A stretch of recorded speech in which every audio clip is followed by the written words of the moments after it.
لا حول ولا قوة إلا بالله العلي العظيم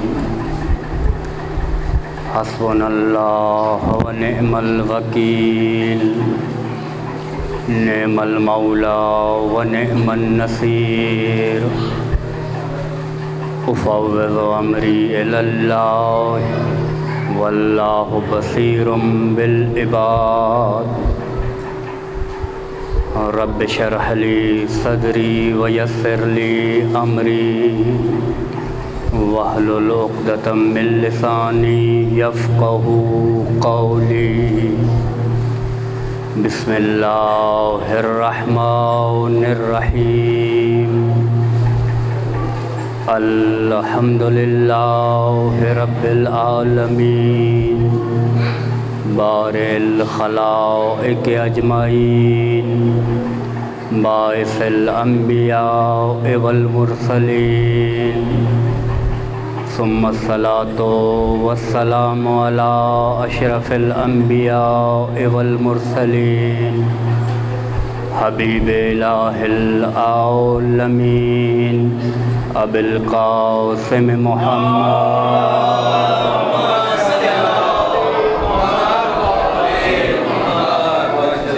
وعلى أهل بيته الأطيبين الأطهرين منتجبين المنتخبين معصومين المظلومين الذين أذهب الله عنهم الرجس وطهرهم تطهيرا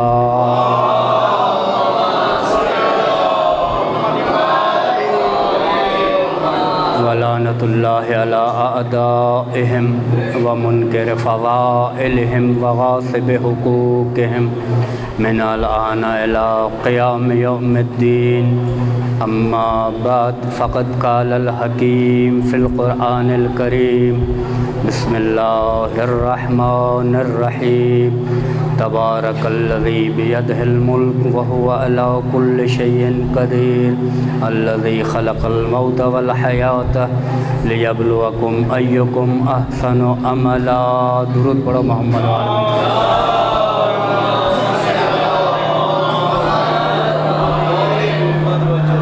فاتحة بسم الله الرحمن الرحيم الحمد لله رب العالمين الرحمن الرحيم إياك نعبد وإياك نستعين اهدنا الصراط المستقيم صراط الذين أنعمت عليهم غير المغضوب عليهم ولا الضالين بسم الله الرحمن الرحيم قل هو الله أحد الله الصمد لم يلد ولم يولد ولم يكن له كفوا أحد قل هو الله أحد الله الصمد لم يلد ولم يولد ولم يكن له كفوا أحد قل هو الله أحد الله الصمد لم يلد ولم يولد ولم يكن له كفوا أحد درود پڑھو محمد و آل محمد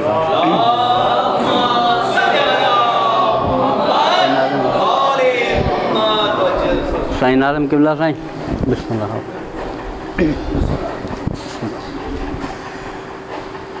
اس سال ثواب جی مجلس کچھ منٹ مجھے طرف توجہ انشاءاللہ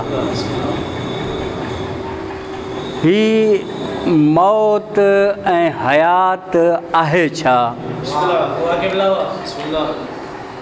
ہی مرحوم شاہد حسین جعفری صاحب جلائے ایک مجلس عزا جو اہتمام کیو ویو تہین مجلس جو ہن ذکر جو ہن پڑھن جو ثواب سائیں تائیں پہنچے تہی ثواب جو کو اساں تاں اتے ذکر کیوں تھا پڑھوں تھا تو سائیں تائیں کیے پجندو ایک بیو خود ہی موت اے حیات آہے چھا جہاں جو کو بھی منکر نہ ہیں چاہے قرآن تے یقین ہو جائے قرآن تے یقین نہ ہو جائے لا الہ الا اللہ پڑھندو ہو جائے لا الہ الا اللہ نہ پڑھندو ہو جائے تو ان جو موت تے یقین آہے تے ہی انسان جے کو آئیو آئیو مرندو ویندو ہی دنیا چھڑیندو ہی دنیا چھڑیندو وری کیوں بیو انہی جی جگہ تے ایندو حیات جو سلسلو ہلندو رہندو ہی موت جو سلسلو بھی ہلندو رہندو آخر ہی موت ہی حیات آہے چھا چھاہن مونجے چین پنجن فٹن جے وجود کے موت اچے تھی یا कबी शइ आहे जंहिंखे हक़ीक़त इंसान चयो थो वञे। उन हक़ीक़त इंसानी खे मौत अचे थी ऐं मौत कॾहिं बि फ़ना जो नालो न आहे।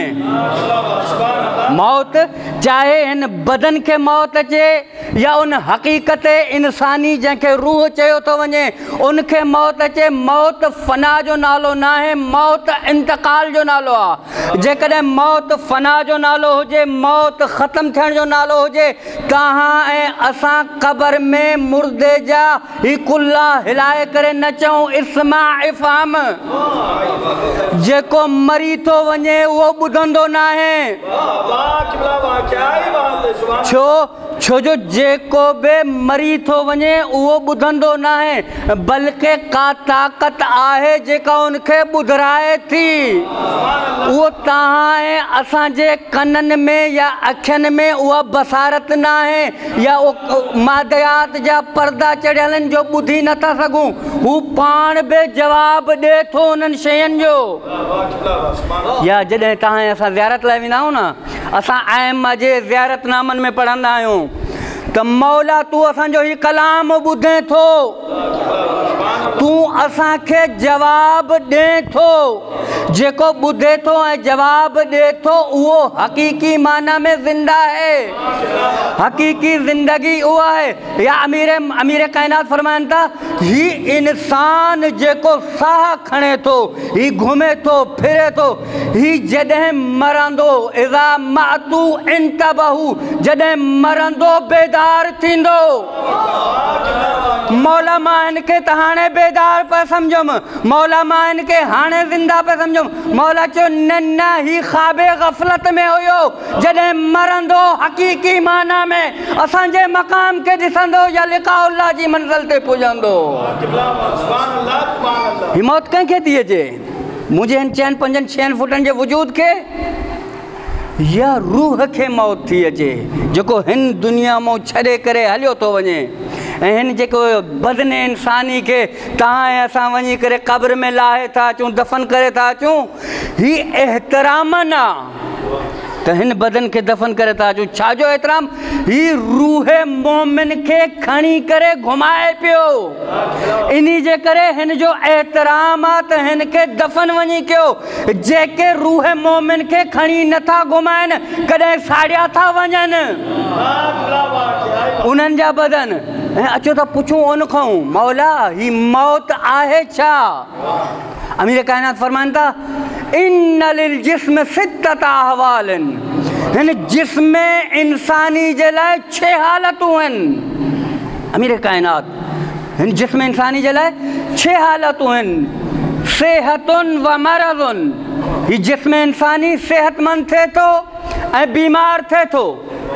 तव्हां असांजे साम्हूं आहे, को इंसान बीमार आहे सम्झी था वञूं, सेहतमंद आहे त सम्झी था वञूं। मौतुन व हयातुन, हिन जिस्म इंसानी जे लाइ मौत बि आहे हयात बि आहे। व नौमुन व यक़ज़तुन, निंड ऐं बेदारी। सेहत, बीमारी, मौत, हयात, निंड ऐं बेदारी। व कज़ालिक रूह, मौला फरमाइनि था ये 6 हालतूं जेके जिस्म इंसानी जे लाइ आहिनि, इहे ई 6 हालतूं रूह इंसानी जे लाइ आहिनि।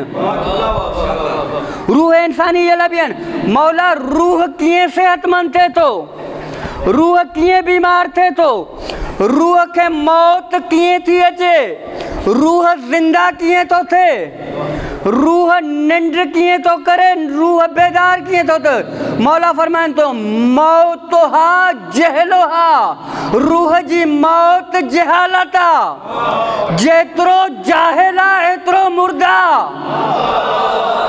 जेतिरो जाहिल एतिरो मुर्दा। मौला फरमाए थो, ऐं कॾहिं कॾहिं इंसान पाण जाहिल आहे। हिकु इंसान पाण जाहिल आहे, कॾहिं कॾहिं जहल बसीत आहे, कॾहिं कॾहिं जहल मुरकब आहे। जेको इंसान पाण मुर्दा है, पाण जाहिल आ, वो पंहिंजे पाण के मुर्दा थो करे, पंहिंजे वजूद के मुर्दा थो रखे। कॾहिं कॾहिं ही जहालत अॻिते वधे थी, सरहदूं किरास थी करे। मूं जहिड़ो जेकॾहिं जाहिल हुजे, मिंबर ते वेही करे जहालत पकड़ींदो त छा कंदो? फ़क़ति पंहिंजे पाण खे न बल्कि पूरे मजमे खे मारींदो। पूरे मजमे के जॾहिं मारींदो, जहालत पकड़ींदो, पोइ नतीजो छा निकिरंदो? नतीजो इहो निकिरंदो त इल्म खां दूरी थींदी। जाहिल कॾहिं बि इल्म सां मोहबत न कंदो। मौत हा जहल हा। ऐं जॾहिं जॾहिं इंसान जहल मुरकब में थो अचे न, पोइ ज़िद ते अड़िजी थो वञे। पोइ चए थो मां ॼाणियां थो, असल में हू ॼाणे नथो, लेकिन ज़िद थो करे त मां ॼाणियां थो। छो जो हुनखे पंहिंजी जहालत मञण जो, इक़रार करण जी उहा ताक़त नाहे। केर थो अॼु केर कंहिंखो बि पुछा कयो फिलाणो मसलो, साईं मूंखां वधीक को भलो ॿियो ॼाणे ई कोन थो। भले मां ॼाणींदो हुजां या न ॼाणींदो हुजां, जॾहिं ही ज़िद ते ईंदो त ही पंहिंजे पाण खे मौत जे हवाले कयूं वेठो आहे, त ही छा कंदो? उन जहालत जे करे ॿियनि खे बि मारींदो। ॿियनि खे कीअं मारींदो? ग़लति अक़ीदा ॿुधाए करे, ग़लति अहकाम ॿुधाए करे, ग़लति क़ुरान जी तफ़सीर करे करे ही छा कंदो? उन्हनि रूहनि खे मुर्दा करे छॾींदो। उहे रूह जेके लिकाउल्लाह जी मंज़िल ते पहुचण वारा हुया।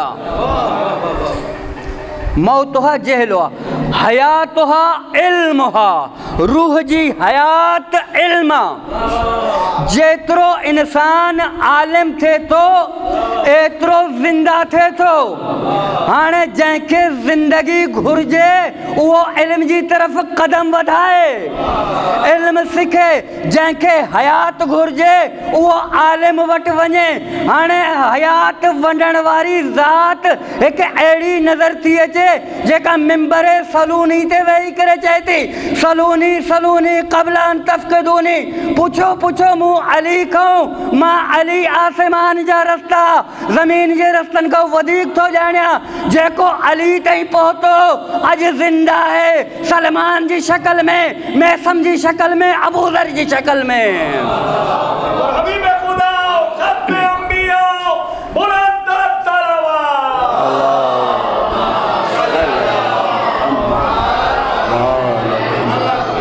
जीअं जहालत सरहदनि जी मोहताज न आहे, ईअं ई इल्म सरहदनि जो मोहताज न आहे। आलिम वटि इंसान खे फ़क़ति अचणु घुरिजे ऐं इल्म सिखण में कॾहिं बि इंसान आर न करे त मुंहिंजी उमिरि एतिरी थी वई थी, मां हाणे कीअं सिखां। न न, आइम्मा जा जेके असहाब आहिनि अची करे आइम्मा वटि अची करे बयानु कंदा, मौला मुंहिंजो ही नज़रियो तौहीद जे बारे में ही आहे। मौला फरमांदो हाणे हिते हिते हिते तसहीह कर, ही मुंहिंजो नज़रियो। मौला हिन आयत जी तफ़सीर मां ही सम्झी आहे। मौला फरमाए थो न न, हीअं न बल्कि हीअं आहे। जेकॾहिं आइम्मा जे मञण वारो आहे, इल्म खे हासिल करण में कॾहिं बि आर न सम्झे ऐं इहो कॾहिं बि तसवुर न करे त मां वॾो आहियां, नंढे खां कीअं सिखां। न न, जंहिं वटि इल्म आहे वॾो उहो आहे। इल्म जो मयार फ़ज़ीलत इल्म आहे। जेकॾहिं मयार फ़ज़ीलत इल्म न हुजे त तव्हां ऐं असां ख़िलाफ़त जे मसइले ते छो था झगड़ियूं? त अली आलिम खे छॾे जाहिल खे छो अपनायो वियो? मयार फ़ज़ीलत इल्म आहे, मयार फ़ज़ीलत उमिरि थोरी आहे त मुंहिंजी उमिरि 40 साल आहे, 50 साल। न न, जेकॾहिं आलिम नंढड़ी उमिरि जो बि आहे त आलिम को इल्म वठि। मौत हा जहल हा, हयात हा इल्म हा। ऐं इल्म वंडण वारा उहे तव्हांखे ऐं असांखे मिलंदा जेके वाक़ई अहिड़ा आलिम आहिनि जेके दुनिया खे इल्म जूं रोशनियूं अहिड़ियूं ॾेई विया। वाक़ई अगरि आइम्मा खां हटी करे असां फ़क़ति पंहिंजे उलमा ते नज़र विझूं, ہی جے اصلا نالا کھڑندا آहियूं شیخ صدوق علیہ رحمہ شیخ مفید علیہ رحمہ علامہ مجلسی علیہ رحمہ انہن جو ذکر اج چھو تو تھے ہی تا 1400 سال پہرے 1300 سال پہرے ہلیا ویا اج ہی زندہ چھو ہیں چھو جو حیات علم ڈئی ویا انہن جی حیات علم خیرات علم اج بھی ہلے تھی مرضها شکها روح مریض کدے تو تھے جنہیں شک و شبہات میں ہلیو تو ونے شک و شبہات میں جنہیں انسان ہلیو تو ونے وہ روح مریض سے تھی جنہیں روح بیمار تھی ونے نا انسان کہیں کم جو نہ تو رہے چھو جو حقیقت انسانی روح انسانیاں جنہیں حضرت آدم علیہ السلام کے خلق کیو ویو تا یہ نہ چویو ہی آدم جو کو منہ ڈھانچو پتلو ٹھایو ہانے سجدو کیوں نہ بلکہ نفختو فیہ روحی ماں جدیں ہن میں پہنجو روح جدیں داخل کیا پو سجدو کجو یعنی ہن انسان جی پوری قیمت پوری اہمیت روح انسانی جے کریا جکڑیں روح انسانی نہ ہے تا قبر میں داخل کرے تا چاہوں جکڑیں روح انسانی باقی آئے تا گھر میں بھی رہے تو کچہرین میں بھی آئے مجلسن میں بھی آئے روح انسانی کے ہانے شک و شبہات کو پرے رہن گرجے شک و شبہات کو پرے تدہیں رہندو جنہیں یقین وارن سا گڑ رہندو جنہیں یقین وارن سا گڑ رہندو ہنے یقین وارا کیر کیے بدن چین تھا جے کدیں ان شک و شبہات میں 1000 رکعت پڑھن کو بہترا یقین سا برکتو نماز پڑھ یعنی شک و شبہات سا بن رکعتن کو بہترا برکتو یقین سا پڑھ اعتماد سا پڑھ مرضها شکها صحتها یقینها صحت چھائے یقینا جنہیں انسان یقین جے مرحلے سے پہنچے تو ان جو روح صحت مند تھے تو کہتا ہے ایسا مو کہیں کہ بھی بیمار روح نہ کھپے تاں ایسا کہ صحت مند روح کھپے چو جو تاں ایسا جے اعمال جو ذریعو یا اعمال جی قبولیت جو ذریعو یقینا ہنے اچو تا ان وٹ اچی کرے صحت روح پائیوں ان کو صحت روح گھروں جے کو دعویٰ کرے لو کشف الغطاء مزدت تو یقینا اگر علی جے سامو پردہ ہٹی بھی وجن علی جے یقین میں اضافو نتی دو چھو یقین میں اضافو نتی دو جے انہی کرے کائنات بعد میں ٹھائی علی پہرے ہوئیو انسان کے صحت مند روح کھپے ایڑو صحت مند روح کھپے جو کو کمالات جا درجہ انسان کو طے کرائے ہی انسان ہی دنیا ہی انسان جو کہا ہے دنیا لائے نہ ہے ٹھیو ہی دنیا لیبلوکم ایوکم احسن عملا ان دنیا میں موکلے ہوئے تو کیر تہاں منجھوں احسن عمل تو کرے احسن عمل بھلا عمل نہ نہیں احسن عمل اوہے عمل جے کے ہتوں کھنی کرے اتے منتقل کرے پہنچائے بھلا عمل تو ہر کو کرے تو بھلے جیئیں فصل تیار تھے دی نا کہنا کہ یہ فصل تیار تھے فقط ہکڑی تیلی پورے ایکڑن کے باہر ہی تھی چلے انسان پہنجے عملن جی فصل کے تیار کرے تو چھڑے ہی نمازوں پڑھے تو روزہ رکھے تو حج کرے تو عزاداریوں کرے تو مجلس حسین میں اچے تو ہی بھلا عمل چونڈے کرے کھانی تو ونجے پو کدیں کوڑ جی تیلی تو ہنے کدیں غیبت جی تیلی تو ہنے کدیں تہمت جی تیلی تو ہنے تا یہ عمل جے کے بھلا ہو یہ سب ساڑے تو وے سب جنہیں عمل ساڑے تو وے پو انسان پریشان تھے تو پو کدے اچے انہن وٹ جے کے یقین ونڈن تھا ایڑھو یقین ونڈن تھا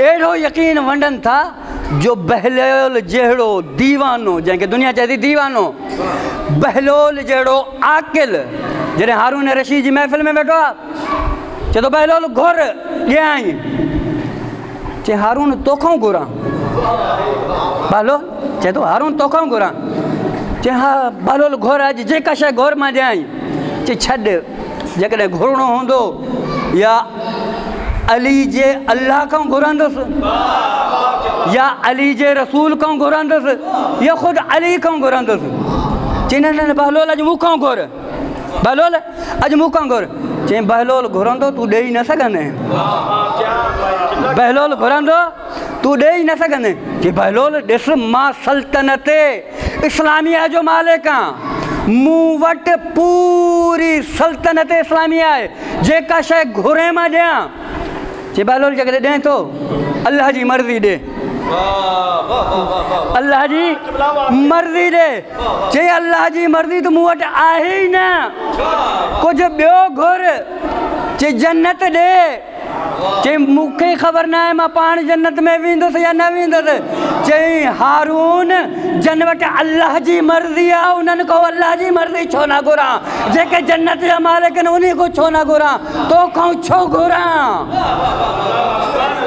تو کھوں تو مو پہرے چھو جو یقین جے منزل تے بہلول آہے دیوانو یقین جی منزل تے ان کے ایترو یقین اللہ جی مرضین جو مالک علی جنت جو سردار ہیں حسن و حسین جے کرے ماں علی و حسن و حسین جے دروازے تے اچی کرے ماں اچی کرے انہوں کو گھرا اوہ مرضیوں بھی رہی چھڑیندہ جنت بھی رہی چھڑیندہ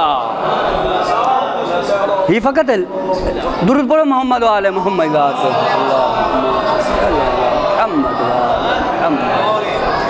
یہ فقط لفظ نہ ہے یقین جے ان مرحلے تے اچی کرے پہنچائیں تھا جڑے انسان یہ پہنجے وجد میں اچے تو یا علی جو غلام غلام جو نالو میسم میسم تمار چھا تو کرے کھجو تو وکڑے کھارکوں تو وکڑے میسم تمار ایکڑی مولا امیر علیہ السلام آیا میسم کے جو میسم فلانو ونی کم کرے ماں تنجی دکان تے بیٹھو ہاں میسم ماں تنجی دکان تے بیٹھو ہاں ون تو فلانو ونی کرے کم کرے میسم جیڑو با یقین انسان با اعتماد انسان ہلیو تو ونی اچی کرے کو چاہیس تو اچی کرے میسم تو دکان چھڑے آئے علی سب کھارکوں یتیمن میں مسکینن میں فقیرن میں ونڈے چھڑیوں علی تقسیم کرے چھڑیوں میسم یہ نہ چھو تقسیم گئیں میسم سجدے میں ونی کرے چاہے تو چھے اللہ جا لکھیں احسان علی مجھے مال کے ان قابل سمجھو جو راہ الہی میں خرچ کرے چھڑیں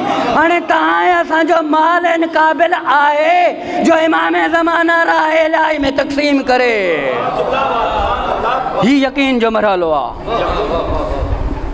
روح انسانی جی نندر چھائے نومها غفلتها ویقلتها حفظها نندر غفلتا انسان جیترو غافل تھیندو ویندو اترو روح انسانی سمندی ویندی تہاں ایسا کئی اڑا مانو جاندہ دے چاندہ دے بابا فلانو کم تھے تو انہی کو روک صحیح مو جو چھا ونجے مو جو چھا ونجے مو جو چھا ونجے انسان صحیح فلانو کم کیوں بھلا کہ صحیح پان ونجی کر صحیح چھو روح ستلا روح بیدار نہ ہے جے کدے روح بیدار ہو جے تو بھلائی بھلائی لگے تو برائی برائی لگے تو روح ستلا معاشرے میں جے کو ہی چاہتو نا مجھو چھا یہ سب کو وڈو نقصان تھا یہ انسان ہی بیڑی ڈٹھی تھا نا میں بیڑی میں 40 سیٹوں ہیں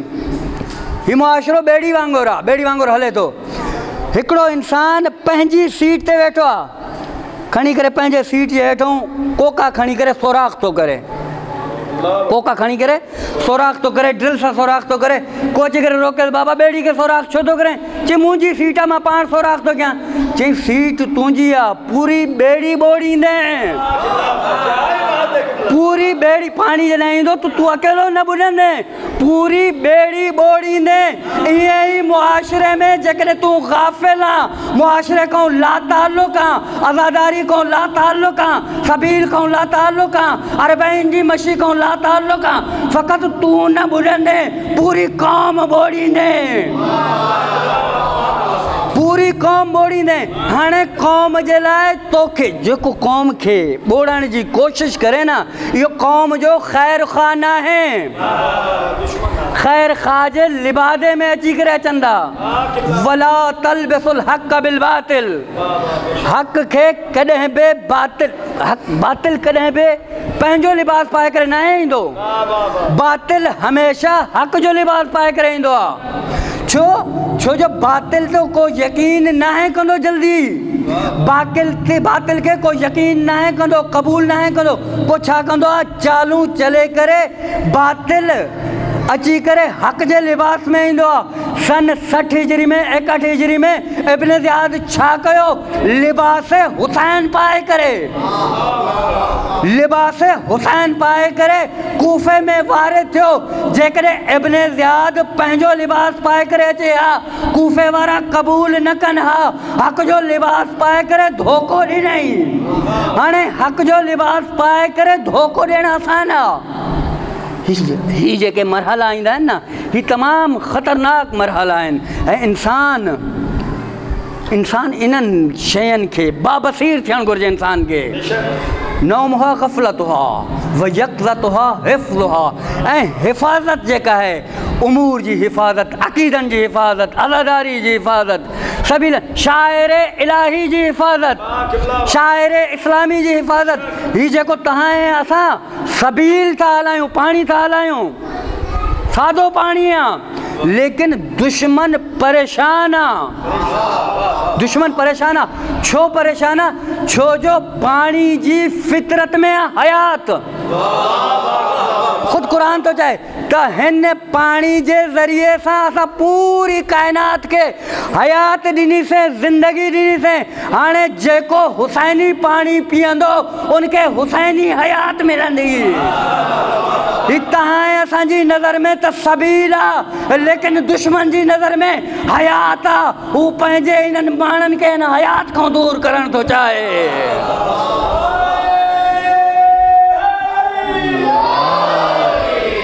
ही आख़िर पाणी ते कंहिं FIR कराई, पाणी खां कंहिं झलियो न। हू सम्झे थो ही जेको पाणी पीअंदो, अॼु ही पाणी पीअंदो, सुभाणे मजलिस में हूंदो, सुभाणे मजलिस में हूंदो, ॿिए ॾींहुं अज़ादारी में हूंदो, टे ॾींहुं जुलूस में हूंदो। हिननि शयुनि खे घटि न सम्झो।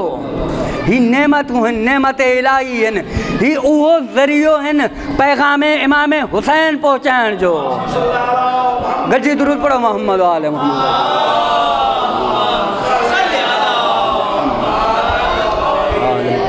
आख़िरी ॻाल्हि तव्हांजी इबादत तमामु कया। वयक़ज़तुहा हिफ़्ज़ुहा, ऐं जॾहिं हिफ़ाज़त खां इंसान गाफ़िल थिए थो न, पोइ छा थो थिए, पोइ सिफ़ीन वाक़िअ थिए थी। जॾहिं हिफ़ाज़त खां इंसान हटे थो, पोइ अची करे करबला वाक़िअ थिए थी। जॾहिं इंसान सिफ़ीन जा नेज़नि ते खयल क़ुरान सम्झे हा त करबला ते सर नेज़नि ते न खजनि हा। ईअं न आहे त ही ग़फ़लतूं इंसान जूं, ऐं ही जेको ज़िक्र हुसैन आहे, ही तव्हां ऐं असां ईसाले सवाब जे लाइ मोकिलियूं था कंहिं ॾे, उन मरहूम शाहिद हुसैन ॾे। कीअं था मोकिलियूं? मौला फरमाइनि था, यब्न शबीब इमाम रिज़ा इन कुन्तु बाक़ियन लिशै फब्की लिल हुसैन। ए शबीब जा फर्ज़ंद, अगर कॾहिं तुंहिंजो दिल उदास थिए, कॾहिं दुनिया मां घबराए करे दिल चई त रोआं, पंहिंजनि परेशानियुनि ते, पंहिंजनि अज़ीज़नि ते, पोइ छा कर, फब्की लिल हुसैन, मुंहिंजे जद हुसैन ते रोअंदो कर। जॾहिं हुसैन ते रोअंदो कर, मौला हुसैन ते छो रोए? ही जेको मरहूम हिन दुनिया मां लाॾाणो करे वियो, हिन जा अज़ीज़ो अक़ारिब हूंदा, उहे दिलि खोले रुना हूंदा आहिनि जवान जी लाश ते, जवान जी मैयत ते। भेनरूं बि रुनियूं हूंदियूं, भाइर बि रुना हूंदा। لیکن تاریخ میں ایک جنازو اڑو تھو ملے کربلا میں جتے جکڑیں بھینرو روئن ہا تشمر تاویاں نہ ہنے ہا اجرکم اللہ جڑیں دیوں روئن ہا تشمر تماچا ہنے ہا فبکی للحسین حسین تے یہ روجیں جوان ماؤ پہنجے پوڑی ماؤ پہنجے جوان پٹر جی لاش تے روئے تھی یہ رو مولا ابن شبیب جے فردن کے جودا یہ رو حسین تے آخر مولا حسین تے وہ کیڑو ظلم تھیو جہیں جے کرے رو مولا فرمائن تا جنہیں حسین آدھا جے وچ میں ہویو چو طرف ظالم ہویا جہیں جے ہاتھ میں جے کاشے ہوئی کو نیزہ پیو ہنے کو تلواروں پیو ہنے مولا فرمائن تا جہیں کہ کاشے نہ پئی ملے وہ کربلا جی ریت کھنی پیو مظلوم کے ہنے اجرکم اللہ اجرکم اللہ مولا حسین تے نہ بھینورو روئی سگیوں نہ دیروں روئی سگیوں نہ پٹر روئی سگیا جدہیں ہی لکل قافلو 11 محرم تے امام حسین جے مقتل کو گزارے ویو کیے گزارے ویو جناب زینب جا ہتھ پسے گردن بدل ہویا ان اٹھتے ہوئی جہتے کجاوا نہ ہویا جنہیں بھاجی لاش کے ڈٹھیں پہنجے پان کے اٹھتوں کہہ رہے ہیں اٹھتوں یہ کہہ رہے ہیں مقاتل لکھیو جے کو بلندی کو زمین تے ہی دعا ہتن جا سہارا وٹن دعا زینب جا تو یا پسے گردن بدل زینب کیے لتی تاریخ لکھیو جی عباس لتو یہ زینب لتی زینب پان کے اچھی کرے حسین جے لاش وٹ پہنچایو اچھا مولا کے چہیں بھا تو مجھو حسینہ تو وہ حسینہ جہاں کہ اماں زہرا چکیوں پی پی پالیو تو وہ حسینہ جہاں کو نانے جے کلن جو سوارا ماں چاہوں بی بی ایک دیں کیوں فقط تو پہنجے بھا کے سنجانے نتی سگے جہاں کیے سنجانا فقط بیڑیو لاشا جہاں جو سر موجود نائیں مجھو حسین یہ تے نہ ہوئیو مجھے حسین تے گھوڑا تے نہ ڈوڑاندہ ہویا اجرکم اللہ آخری روایت عبادت تمام گیا جنہیں ہی قافلو ونی کرے پہتو شام میں نہ دیوں رنیوں نہ پٹر رنا نہ بینرو رنیوں ایک رات بی بی سکینہ پہنجے بابا کے خواب میں تھی ڈسے روئن شروع تھی کرے یزید چہتو ننڈڑی چوتی روئے مولا امام زین العابدین فرمائن دا ان پہنجے بابا کے خواب میں ڈٹو ان کرے روئے تھی چہیں آرام کیے کندی چہیں بابے جو سر کھڑی دا ان کے آرام ملی ویندو تشت میں سر کھڑی آیا معصومہ سر کھڑی چہتی بابا من قتال ورید بابا تجھو رگوں کہیں وڈیوں پہنجے بابا جو وار ٹھائن شروع کہیں چہی بابا مدینے میں ماں تجھے سینے تے سمندی ہویا اج شامت میں تو مجھے سینے تے سم کنے گلن تے بوسا دنئی کنے رخسارن تے بوسا کرے پیشانی تے بوسا بی بی روندے خاموش تھی وئی بی بی زینب ونی کرے چہتی پٹ سجاد ان للہ و انا الیہ راجعون سکینہ آساں کے چھڑے وئی